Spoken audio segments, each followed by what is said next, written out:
हिमाचल प्रदेश एक पूरे देश में एक ऐसा राज्य है जहां कर्मचारियों की संख्या पॉपुलेशन के अनुपात में अगर हम देखें तो वो सबसे ज़्यादा है। और ऐसी परिस्थिति में स्वाभाविक है हिमाचल प्रदेश में कर्मचारियों की एक बहुत महत्वपूर्ण भूमिका प्रदेश के विकास में, प्रदेश की योजनाओं को ज़मीनी स्तर तक, नीचे तक पहुंचाने के लिए काम करने में रहती है।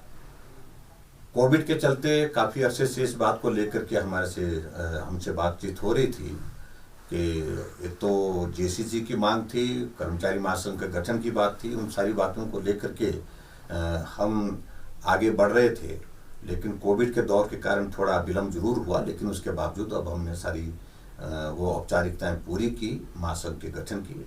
जो उसके बाद फिर दूसरा जो अभी आज हमने जेसीसी की बैठक भी बुलाई थी और जिसमें हमने महत्वपूर्ण घोषणाएं की है। वैसे हिमाचल प्रदेश में हमने कोविड के दौरान भी बहुत सारी जो कर्मचारियों से संबंधित उनकी मांगे थी, उनका समाधान हम समय समय पर करते रहे। लेकिन कर्मचारियों को भी इस बात के लिए धन्यवाद करना चाहूँगा क्योंकि उन्होंने भी कोविड के चलते बहुत ज़्यादा दबाव अपनी मांगों के लिए नहीं रखा और सहयोग किया। सारी हालात परिस्थितियों को समझते हुए उन्होंने इसमें सहयोग दिया। जहाँ तक आज की जेसीसी की अगर हम बात करें, इसमें जो महत्वपूर्ण निर्णय हमने आज जो लिए हैं, एक तो यह है कि कर्मचारियों को 1 जनवरी 2016 से नए वेतनमान दिए जाएंगे। जनवरी 2022 का संशोधित वेतन जो है वो हम फरवरी के मास में जब सैलरी देंगे उसमें उसको शामिल करेंगे, उससे शुरुआत करेंगे और जिस पर हमारी सहमति बनी है। सहमति बनने के बाद मैंने आज विधिवत इसकी घोषणा भी की है।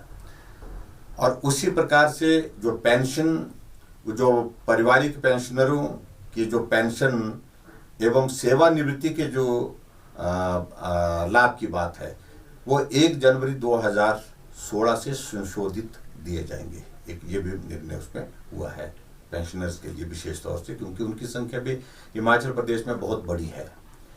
और उसी तरह से आगे बढ़ करके कर्मचारियों और पेंशनरों को जो महंगाई भत्ता, महंगाई राहत देने की अगर बात है तो वो राहत वे जो लाभ संशोधित वेतनमानों वो एवं पेंशन पर दे रहेगा, ये भी हमने साथ में उसको जोड़ा है। यानी कि कर्मचारियों को जो पेंशन वाले जो हमारे भाई हैं जो रिटायर हो गए हैं, उनको जो महंगाई भत्ता, महंगाई राहत जो है वो संशोधित वेतनमानों के साथ वो दे होगा।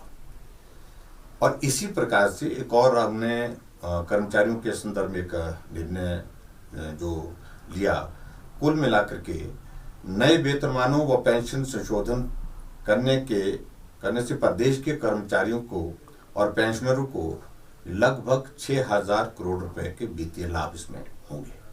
तो एक साइजेबल अमाउंट जिसको हम कह सकते हैं कि हमारे कर्मचारियों के लिए हिमाचल प्रदेश में जो पेंशनर्स हैं उनके लिए देने की आज हमने जो विधिवत एक जेसीसी की बैठक में घोषणा की है। कुल मिलाकर के वित्तीय लाभ अगर आज हम सारे मिला करके देखें तो 7,500 करोड़ रुपए के वित्तीय लाभ कर्मचारियों को और कर्मचारियों के अतिरिक्त जो हमारे जो पेंशन वाले लोग हैं, जो पेंशन धारक हैं, तो उनको ये मिलने वाला है। कोविड के इस दौर के बावजूद भी कर्मचारियों के लिए इतनी बड़ी राहत देना, इतनी बड़ी मदद करना, तो ये कठिन लग रहा था, मुश्किल लग रहा था, लेकिन उसके बावजूद भी हमको करना है। इसलिए करना है क्योंकि कर्मचारियों के बहुत बड़ा कंट्रीब्यूशन रहता है स्टेट के आगे बढ़ाने में। तो स्वाभाविक रूप से इस बात को वो मांग भी कर रहे थे और उस मांग को पूरा करने की दिशा में हम आज आगे बढ़े।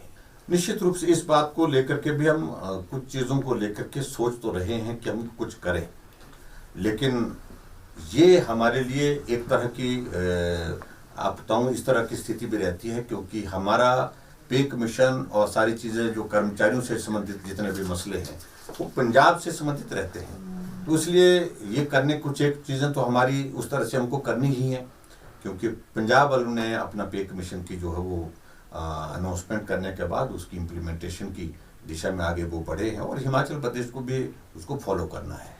कॉन्ट्रैक्ट वाला एक बहुत बड़ा इशू था जिसमें जो हमारे जितने भी हमारे कर्मचारी लगे हैं उसमें से एक बात आ रही थी कि जो 3 साल से उसको 2 साल तक किया जाए, वो हमने 2 साल तक करने का एक निर्णय लिया।